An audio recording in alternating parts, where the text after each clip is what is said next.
In the name of Allah, we open the video. It was narrated that Ibn Umar, may Allah be pleased with him, said, "The Messenger of Allah, blessings and peace of Allah be upon him, said, Islam is built on 5 pillars: the testimony that none has the right to be worshipped but Allah and that Muhammad is the Messenger of Allah, establishing prayer, giving zakah, Hajj, pilgrimage, and fasting Ramadan.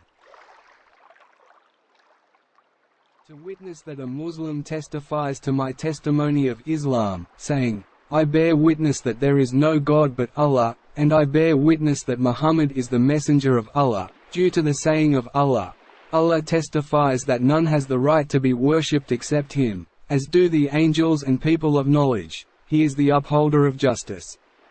None has the right to be worshipped except Him, the Almighty, the All-Wise. As for the meaning of the statement, there is no God but Allah, it means that there is no deity worthy of worship except Allah, glorified and exalted be He, alone, and that He has no partner. Rather, He is one in His divinity, lordship, names, and attributes, as Allah said. And, remember, when Abraham said to his father and his people, I disown all that you worship, except the one who created me, He will surely guide me.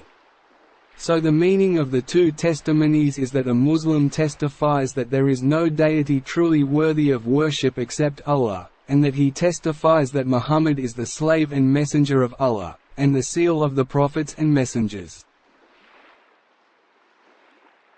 Prayer is the second pillar of Islam and is considered the backbone of the religion. It is the first thing that a Muslim servant will be held accountable for on the Day of Judgment. If one's prayer is sound, it will rectify all other actions and worship. Prayer is the connection between the servant and their Lord. The meaning of establishing prayer is for a person to firmly believe that Allah has obligated and enjoined upon every accountable, rational, and capable Muslim 5 obligatory prayers throughout the day and night. It is incumbent upon the Muslim to perform the 5 obligatory prayers according to their prescribed times, conditions, and manner, while being in a state of ritual purity. The obligatory prayers consist of Fajr, dawn, Dhuhr, noon, Asr, afternoon, Maghrib, sunset, and Isha, night. Establishing prayer also includes offering voluntary prayers, whether they are recommended or obligatory, with sincere devotion and correct orientation towards Allah, the Exalted, without any partners in all matters, while truly relying on Him and seeking refuge in Him. Giving zakat, charity. Zakat is one of the 5 pillars of Islam, and it is a mandatory right in wealth under certain conditions and at a specific time. Zakat is the required amount to be given from the wealth of Muslims to its deserving recipients, and it is applicable to wealth that reaches the specified threshold according to Islamic Sharia with precise rules and conditions. We will discuss these details in later videos.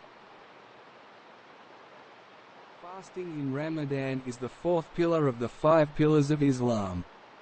Fasting is defined as abstaining from all things that break the fast from true dawn until sunset, with the intention of seeking closeness to Allah, obeying His command, and adhering to His order. A person is not considered to have truly fulfilled the essence of fasting unless they refrain from all physical and spiritual elements that break the fast. The physical elements that break the fast include eating and drinking, while the spiritual elements include actions and matters that diminish the reward of the fasting person in terms of sins. Therefore, one must refrain from committing sins, disobedience, and reprehensible, and stay away from disputes and indecent behavior. Since fasting is one of the pillars of Islam, it is obligatory for every Muslim, male and female, as long as they meet the conditions of being legally responsible. The Hajj is the last of the pillars of Islam.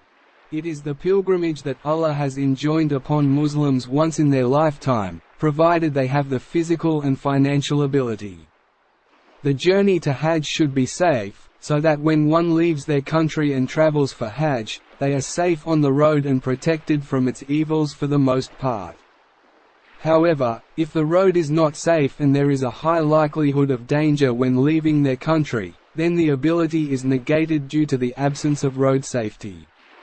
This is based on the saying of Allah. In it are clear signs, such as, the standing place of Abraham, 44, whoever enters it will be safe.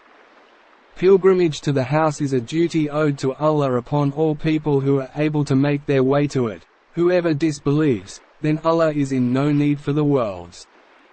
As for the meaning of Hajj, scholars have defined it as, intending to visit the house of Allah at a specific time, with specific conditions, pillars, and obligations. We will discuss this in detail in future videos. For more religious instructions, please subscribe and activate the notifications button to reconnect with all our newcomers.